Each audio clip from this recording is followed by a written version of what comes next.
Okay, Module 38, Dropout, Batch, Normalization, and Training Tricks. By the end of today, you should be able to explain the intuition behind Dropout as a regularizer and how it approximates the ensemble method. That'll be very lightly touched on today. You'll be able to write down and implement core equations for batch normalization and interpret its parameters, at least roughly.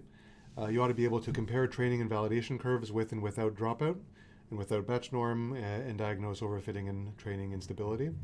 You should be able to design and justify simple training tricks like gradient clipping, learning rate schemes for a given neural network, and recognize failure modes when these tricks are misused.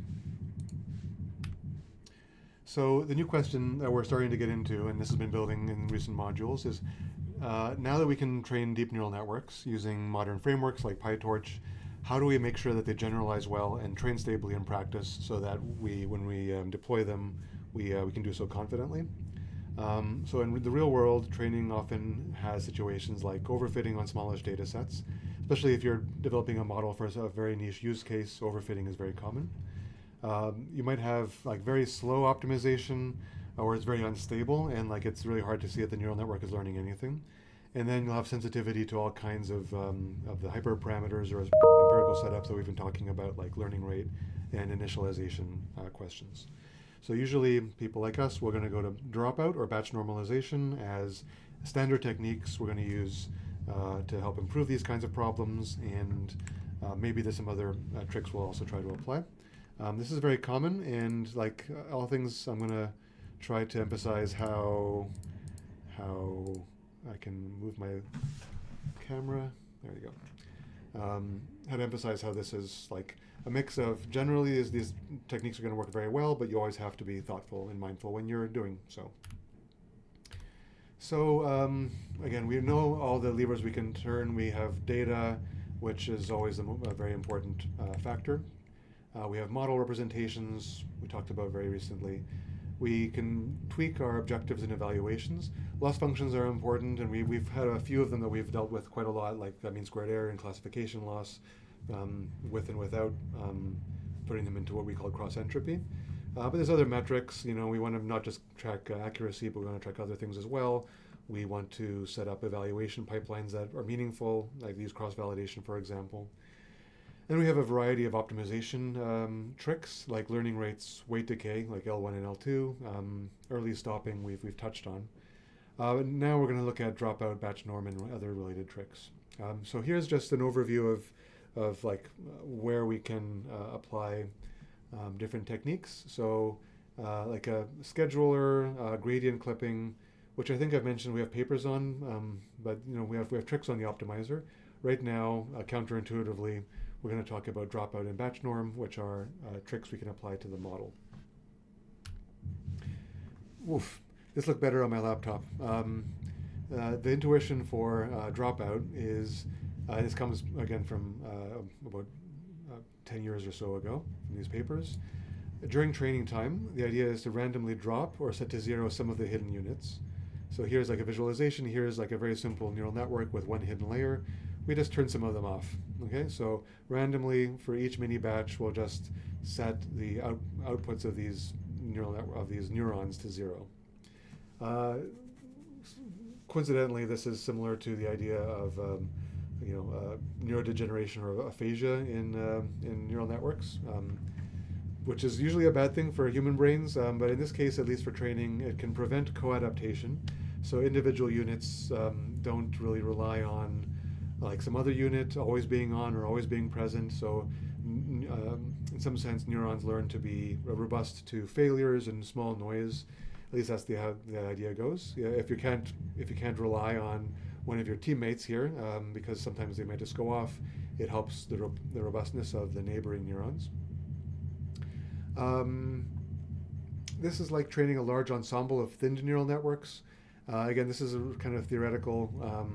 So here, if we turn off some of these neural networks, these neurons here rather, the idea is that we can zoom out. I'm not sure why this keeps on happening, but there we go. So there's a one thin neural network here passing through this upper neuron that's not turned off, another one passing through this lower one that's not turned off. I mean, the thinness of these neural networks and where they're located will depend on which hidden neurons I randomly turn off at every mini batch, but that's just maybe. But then at the end here, we have these different neural networks and we combine them at the end like an ensemble. Like an ensemble classifier or regularizer just combines information from a couple of different sources. And here we're doing so in some sense from a small number of separate neural networks. At least that's another kind of way of looking at Dropout. I think maybe a better way to think of Dropout is it's kind of like a form of noise injection. We're adding noise in the sense of overpowering reduction in activity. So this, again, encourages robustness. So I'm not saying that the other interpretations are incorrect. Like this, that does empirically improve robustness. And generally, this is thought of as a form of regularization. And it's similar in spirit to the idea of weight decay. So obviously, we're going to be, in weight decay, you're actually making the weights as small as possible. Here, we're turning off neurons. So in some sense, we're also like minimizing the effects of certain components of our neural network. So it can be classified or categorized in the same broad group as L2 weight decay.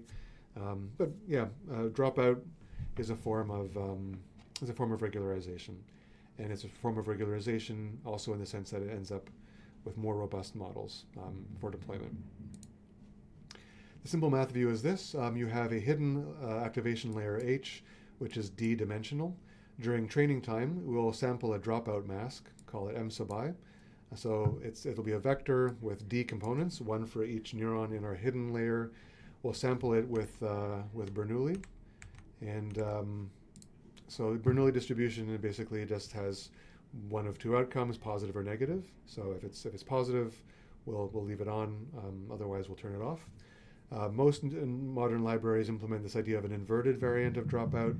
This activation is at training time, so that scaling is needed, so that no scaling is needed at test time. So again, just having a mask and just like doing the cartoon thing I mentioned a moment ago of just turning off neurons is a way to conceive of it conceptually, but it doesn't exactly work in code. So normally in code we have this equation here. We have our mask, which again is just from the Bernoulli distribution, but then we scale it according to whatever the probability is p of turning these neurons on, and we multiply that by the hidden layer, resulting in a new hidden layer h tilde. The overall idea here now is that if we normalize by p, then the expected value of my new hidden layer will be the same as for the original hidden layer, the proof of which is beyond the scope of this particular slide, and is not really that important right now. More importantly is that test time, we're going to use the full activation. So we turn off these neurons according to during training time, but we're not going to turn them off during inference. So during inference, we're going to learn we're going to use every neuron that we have learned. And we only have one kind of hyperparameter we have to deal with now. We have the probability p that we keep this neuron, or equivalently, we have a drop probability, which is just 1 minus that probability. Nothing too fancy here. There's one new hyperparameter, which is just telling us how aggressively do we turn off neurons in any of our hidden layers during training, and during training only. So that's how it works. It's a super simple idea. And how does it work in Python? Also embarrassingly simple. We know how to construct a neural network in the Torch framework. We're just going to construct this sequence. Here the sequence is, we'll have like a linear layer, followed by a linear layer, followed by a linear one. But now we're going to have this dropout being applied between every layer. So like between this first layer and the second one, we'll have a dropout that's applied. And the dropout takes one parameter, which is just the probability of dropping, which is here 50%. So probability of drop and the probability of keep is exactly the same. This is actually a bit of a thing you have to always be careful about when you're looking at the arguments for these frameworks. A moment ago, I talked about p being the probability of keeping a neuron and not turning it off temporarily for that mini batch. In PyTorch, we have this idea of p drop, which is the inverse of it. Before we go any further, though, we have like even though we're taking the linear layer and the dropout of the linear layer, we're also still going to use our non-linear activation functions. Here it's just going to be ReLU, like it often is, and that's it. So we're done. So the only new function we have to consider is this .dropout function. This automatically uses inverted dropout, so that scaled version I mentioned a moment ago during training, and it disables it during evaluation. That's it, super easy. First worked example. Let's see how dropout changes generalization on a small over-parameterized model. Again, I might stop using the Make Moons data set. Like I mentioned, I'm using it because it's good to see how, like, this continuity between the same data set to see how things change over time, but we're kind of circling around the same kind of patterns, so I think in the future I might get off of the Make Moons data set. But again, we sample from it, we have some noise, nothing really fancy going on. Here we're kind of combining sklearn for splitting up the data and scaling, and then we were using Torch as well. Here we talked about tensors before. We have xtrain, x validation, y train, y validation. And we go ahead and load the data. So nothing too fancy going on yet we haven't seen before. We have our training loop. This is a bit bigger. Everything here we've seen already. We train over many epochs. We have our batches, like earlier. We have a number of epochs set. We have a learning rate set. We have a device. Here I'm just using CPU by default, but like we mentioned earlier, if we happen to know that we have a CUDA available and we've learned that outside of this function, we'll pass that as the device to this function, and then we'll set the model to be run on the device. This is one of the peculiarities of using PyTorch. Everything else here is what we saw before. We're zeroing out our gradients. Yeah, everything's very straightforward. The only thing I'll mention here is no, I think this is it. Yeah, so we are good. Yep. So we want to do an ablation study. So an ablation is the idea of systematically removing or disabling a component of a model or a training recipe to see how much it actually matters for performance. So here we have our dropout MLP, and we're going to train this model also. So we have a model with dropout, without dropout. So here the probability of dropping out is 0, and here with dropout, we have the probability of dropout is 0.5. So the only difference between these two models, which have the same hidden dimension and everything else is the same, the only difference is we have dropout probabilities changing from 0 without dropout to 0.5 with dropout. And then we just train our models using our train model function, which we defined a moment ago, and we report on the performance. And again, like kind of counter to the goals of a flashy presentation, like the difference between a plain and without dropout and with dropout. There's not too much of a difference. The final validation accuracy is actually going to be exactly the same in these two situations. There's a small difference in terms of the plain deep neural network, or the plain neural network, and the one with dropout. There's only a 0.005 difference in training accuracy. So we expected the plain model to have very high training accuracy and have slightly worse validation accuracy. And indeed, that's what we see, and that's very common in previous examples we've had in this course. In the dropout model, we would normally expect there to be a slightly smaller training accuracy because, again, dropout is a form of regularization. Regularization tends to make the performance on training a bit worse, but to the benefit of validation and generalization. So we expected to see a small drop in performance, and we do see that. Often we see better validation accuracy with dropout and in other forms of regularization. Here we don't. Here we have no real benefit of using dropout. Again, I think I mentioned this in the last module, but like there's no silver bullet for anything, and there's no performance you're always going to see 100% of the time in the examples you see. So I decided to keep this example in and some other examples in to just demonstrate that, like, deep neural network isn't cartoonishly simple. Sometimes you see what you expect to see, and sometimes you don't, and I wanted to keep it in just for honesty's sake. There are some slight differences you can observe here when we're actually plotting the curves. So here is the training and validation curves over multiple epochs for the plain without dropout neural network in solid in blue and orange, and for the neural network with dropout in green and red. So the only main difference here to show is that the dropout actually tends to slow down what could be conceived or perceived as overfitting. So the main difference I see here is the blue curve and the green curve. The blue curve, which is no dropout, jumps to a very high accuracy very, very quickly. And again, on the training data, and this, being really, really good at training is kind of a symptom of overfitting. And without dropout, the neural network falls into a risky area that it could potentially start overfitting. Whereas the dropout kind of slows the curve down. You can see the green curve is sort of curved a little bit to the right. It takes a little bit longer to get into this risky area, and that's kind of what you'd expect because dropout and other forms of regularization are meant to slow down the improvement in training. But the validation for both of these approaches is very similar. Like you get really good performance on this very simple data set very quickly in validation.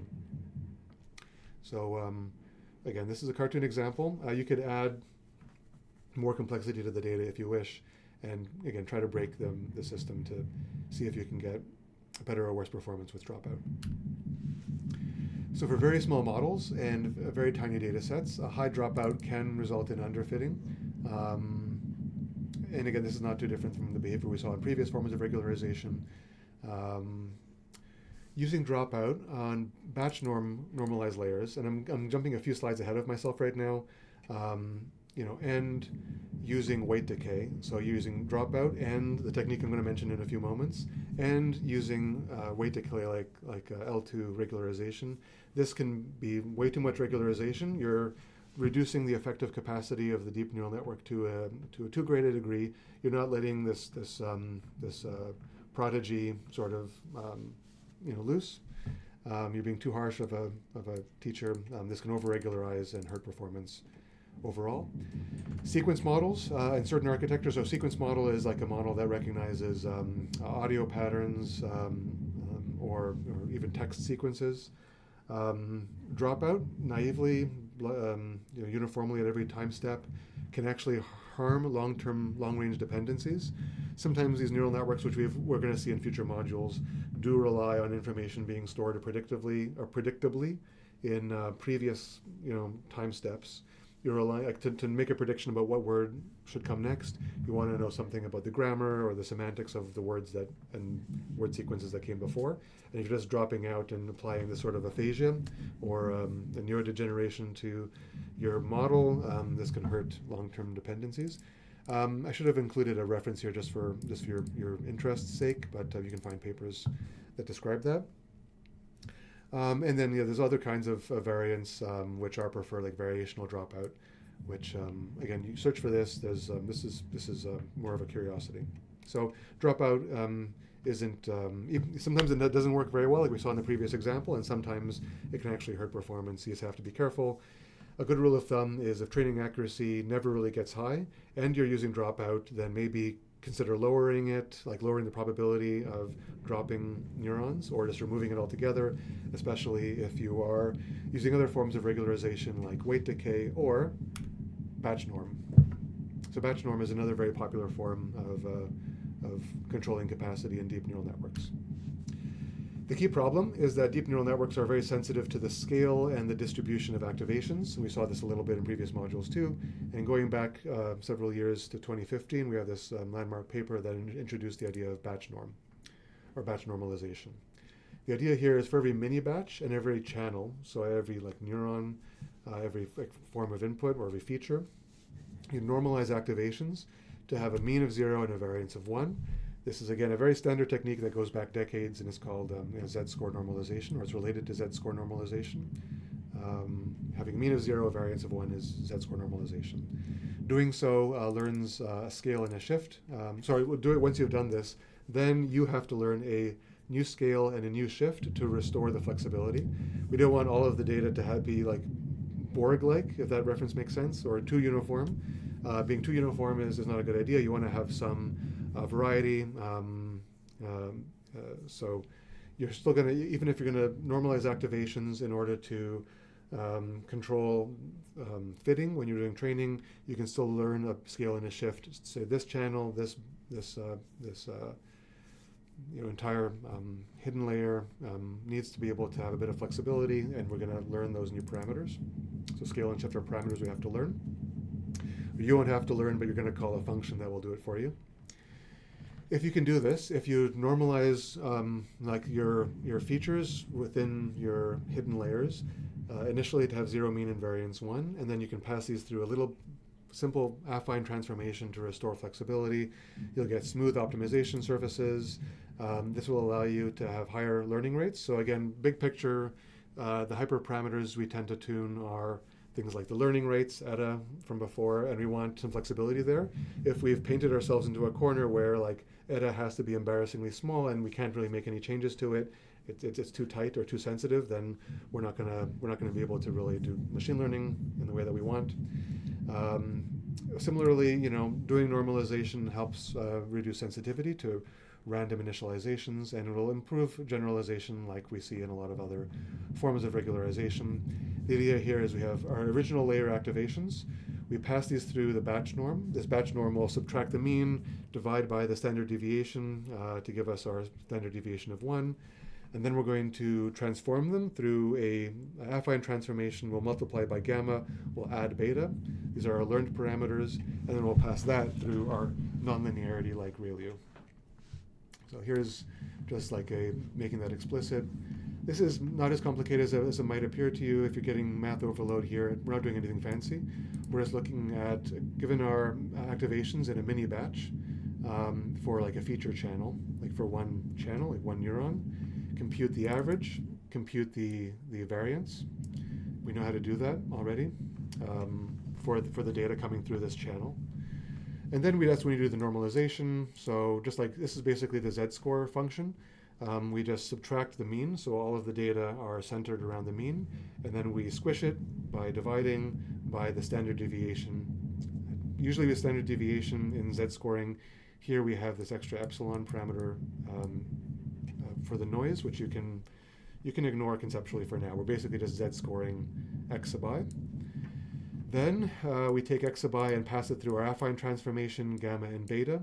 So these are learned parameters, and this produces what I'm calling y now, but y is just going to be it's not going to be the output of the neural network, it's just going to be what we pass into our activation function ReLU.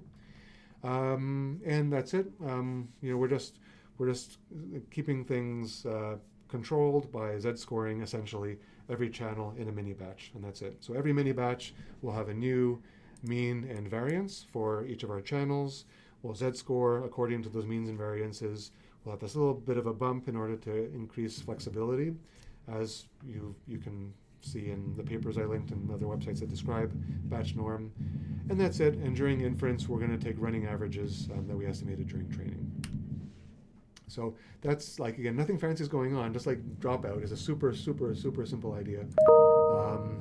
But empirically, it just happens to work. So here we're going to do some experiments. This is our BatchNorm in PyTorch. We're going to have two neural networks, deep plane neural network in which we have a bunch of linear layers here, each of which is going to be passed through a nonlinear activation function, which is just ReLU. And these are going to be applied in sequence. And then we have a deep neural network with the same hidden dimensions and the same number of hidden layers. But each of these hidden layers, the linear activations, will be passed through a batch normalization of dimension 1. At some point, I think I'm going to link to you can literally just copy and paste this, but I'll link to the documentation for BatchNorm. There's really nothing to it. If you want to use BatchNorm, you'll call it on every layer, and you'll just pass it the hidden dimension as its argument, and that's it. Nothing could really be simpler. But just like we've seen many times with PyTorch, you just have to go through the exercise of using these function calls to make it explicit that you're doing this. Later on, again, we're going to look at images like computer vision and convolutional neural networks. Convolutional neural networks operate on images, and it has two-dimensional views of images, and there's a batch norm for 2D data, and it also takes the number of channels as input. For sequences, like a time series or a sequence of words, it's one-dimensional. We'll apply BatchNorm with one dimensions, with one-dimensional BatchNorm, but we'll have some careful reshaping. And there are alternatives like layer norm, which can also be applied, basically to swapping in and out. You can do an ablation if you want. You can swap out BatchNorm and swap in layer norm and see if there's any difference whatsoever. A little experiment you can do in your free time if you have any. So we want to experiment with BatchNorm now to see if we can elicit any obvious difference with and without using BatchNorm. So now, again, maybe for the last time ever, we're going to use the 2 moons data set. We're going to use like a deeper network and a slightly higher learning rate to expose this instability that had been kind of elusive previously. So is anything happening here that's different? No, not really. This is classification, so we're going to use the cross-entropy loss. Again, multiple epochs run with multiple different batches. And those batches are themselves going to be sent to the device. Again, this is an important step in using Torch, PyTorch. We're going to zero out our gradients because we're going to be learning gradients during this backwards call. So you've seen all this already, and nothing else is really happening that we haven't seen before. Return the history so we can track the behavior over time. That's the training the model function, which I'm just defining here. This is using SGD, by the way, somewhere. So here's our criterion, which is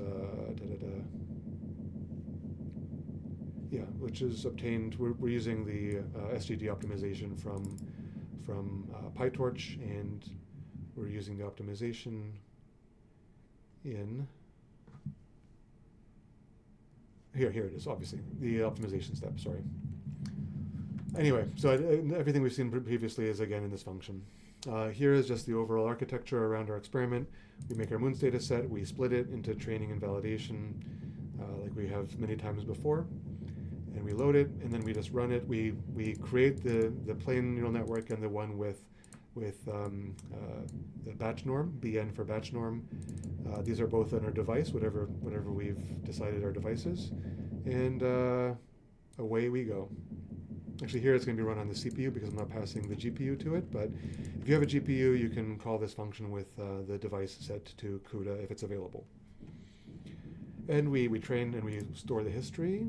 And here I'm actually going to be looking at the history. I'm not actually going to show the table like I often do, but the table is redundant with the history. Here is the loss curves, which we always like. We have our plain neural network without BatchNorm, shown here in blue and orange. So the loss for this classification task, it starts out very high and it gets very low later. So our plain neural network has nice, very low training loss. The validation curve also drops quickly, and it kind of hovers here at the higher end of the scale. With a BatchNorm, it's normalization, so it's a form of regularization. So regularization again slows down and tempers the training process. So the sudden drop to like a very low, maybe potentially overfit model is tempered here. So the training curve for BatchNorm ends up dropping more slowly and then staying higher, and then the validation curve for the BatchNorm also stays a little bit higher. So the plain neural network is slower, and actually the one thing I'll mention here is the validation loss for the plain neural network without BatchNorm oscillates a little bit more than the one we get from BatchNorm. So in orange over here, our unregularized with BatchNorm model has these big spikes here in orange. Which tend to be higher than the validation curve we get after we apply batch normalization. So batch normalization here in red, the validation loss curve is a lot smaller, like a lot shorter, which is what we want. We want the loss to be small. So this is actually like a more obvious benefit of doing the regularization than maybe previous examples, even with the super simplistic moons data set. So I'm happy that we have a bit of pedagogical obviousness here. We still have the situation also that the training curve for the unregularized model is very low, and that's usually the case for models that overfit. It's very smooth, which is fine, but yeah, it results in a model that doesn't generalize well. So again, hopefully this is clear by now, but adding the batch normalization to every layer in this neural network, which is otherwise the same, ends up having a training regimen that ends up not doing quite as well on the training data as the unregularized model, but it also produces a model that generalizes a lot better on the validation. And we're happy. So in summary, when using dropout or batch normalization, which are two new forms of regularization we can apply, again, you're always going to look at the training and validation curves, look at the gap between them, see if validation loss and accuracy are improving, are they more stable? You want them to be improved and stable. So in the last example, actually applying BatchNorm gave us what we wanted. Again, do experiments with hyperparameters, try different numbers of layers, try different amounts of training. If you're using dropout, change the amount of dropout you're actually performing. And make sure you're, not overfitting to, whatever you've initialized with. Like, you're not overfitting to random samples of random effects of initialization. Again, overfitting and underfitting, look out for those kind of behaviors. And again, deep neural networks can be like temperamental. They can increasingly look good on paper or on slides or in videos, but you always have to wonder if these improvements are meaningful in the actual task. And make sure you're using proper metrics, and make sure that when you're talking about generalization, you're not just only focusing on validation sets and loss curves, but you're thinking about real-world phenomena. In earlier modules, we overemphasized the issues related to false negatives versus false positives. I should probably bring those back pretty soon, I think. But those are the kinds of real-world deployability aspects you always have to keep in your mind. So this is under the microscope, so take this with a grain of salt. This is also a lot of crowd wisdom, so again, take it with a grain of salt. The rough intuition for why BatchNorm helps with the gradients is that when we use backpropagation through a deep stack of affine transformations, like those linear transformations and the nonlinearities, the gradients can shrink or grow depending on the scales of the weights and the activations, right? So we saw that a lot before when we were talking about gradient vanishing and gradient explosions. What BatchNorm does is it normalizes the activation per layer, so it keeps all of the activations in a relatively stable range. So the mean's always going to be 0, the variance is going to be 1 with a small amount of transformation from the gammas and the betas. And then this reduces the risk that the gradients that you're pushing through will become extremely big or extremely small, because everything's kind of like tempered as you go through the network anyway. So we reduce the problem of explosions or vanishings of gradients, resulting in all the kinds of weird problems we were talking about a few modules ago. And this is great. We want to avoid those problems. And BatchNorm is doing this for us by keeping everything calm in those intermediate layers. Informal effects, again, this is crowd wisdom, so take it with a grain of salt, but BatchNorm acts as if it's a reparameterization of the optimization problem. The gradients with respect to unnormalized parameters flow through normalized activations, and this can lead to better conditioned Jacobians. We talked about Jacobians earlier. These are basically matrices of gradients that are applied during the training process. So those Jacobians are better conditioned, and that basically is a slightly more technical way of describing this stability from the intuition. That being said, just like everything else, this is not a guarantee. Like, it's never a guarantee. None of these, like crowd wisdom of, you should use BatchNorm because it theoretically acts like a regularizer and empirically it results in better validation curves. You have to always try it for yourself. And I'll keep on mentioning that until the end of this course. We have a variety of training tricks we have. We can stop early, so like we can stop training as soon as validation stops improving. We might want to stop training at that point, even though we specified we want to train for 200 epochs. If we notice that the validation curve starts rising, we can quickly preempt it and say stop improving. Maybe we don't want to do that. In the last module, we saw the double descent, and we may realize that things will get better if we just wait a little bit, but maybe we know for some reason that we don't have a super over-parameterized model, so we won't. We can change learning rate schedules, so step decays. There's something called cosine annealing, warm up. You can look into those for yourself. That's outside of the scope of this class, really. Gradient clipping. We had a couple of students in our lab actually had a really excellent paper about gradient clipping, which is used in the context of responsible AI. This is the idea of like clipping the global norm to reduce or prevent rare explosions. So the intuition is very similar to the idea of BatchNorm.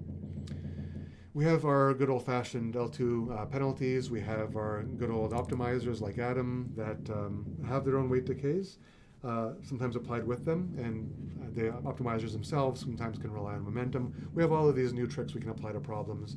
We also have the careful initialization, which we saw recently, the Xavier-He initialization, to keep variance stable. All of these are tricks in our tool belt, and all of them can interact with each other, including Dropout and BatchNorm, in various ways. I think this is, again, my own intuition, my own kind of suggested experience, my own qualitative experience, is that sometimes these other training tricks can interact with Dropout and BatchNorm in a way that we don't like. So too much weight decay and Dropout, or too much Dropout, can be redundant at the best case, or it can be too strong in the worst case and undo the benefits of regularization and just make learning very bad and essentially underfit.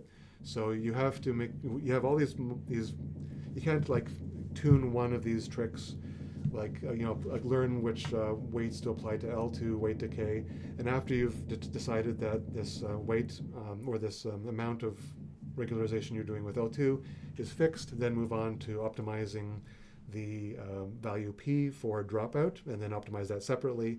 These two knobs have an interaction effect between them, so you have to kind of do a very careful grid over a lot of hyperparameters that affect a lot of these tricks, or these regularization techniques in particular, and that can be difficult. So so just be careful. And also it can be expensive in time, especially if you're running up against a deadline, to optimize. Every time you add a new trick, you have a new hyperparameter or a set of hyperparameters, so you multiplicatively increase the amount of optimization you have to do. That can be very expensive. So, but it's worth doing if you're going to be deploying something in practice. Speaking of practicing, here are your quick checks in order to just check that you're following high-level concepts. Here are a small number of papers, which are nonetheless very excellent, that you should read. Thanks as always, and see you next time.